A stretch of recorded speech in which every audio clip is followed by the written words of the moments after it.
Yung bearing housing. Yung ano, basag niya. Ayan. Dating may slip na rin yung housing.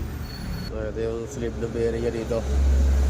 Ayan. Sobrang kapal na ng slip kasi nang nilagay. Kaya namipis to. Humina yung structure ng ano, ng hub. Kaya nabasag yan. Tapos sabi ni customer, magdadagdag daw tayo ng bearing na isa sa loob. Okay. Tapos yung preno, ayan o, uga-uga na yung ano ng preno. Ubos na rin to eh, kaya nalagyan na rin ng bago.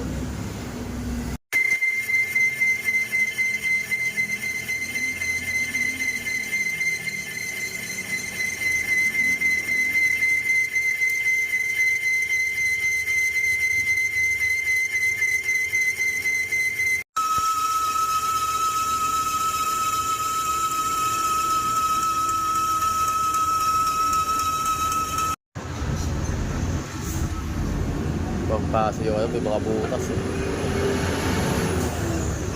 Pinakalak lang ano, yung brake drum niya. Tapos bakal yung nakalagay na sa brake drum. Ito.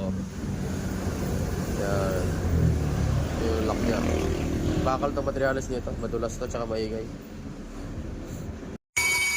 Yung materialis natin, liner to ng mga malaking makina.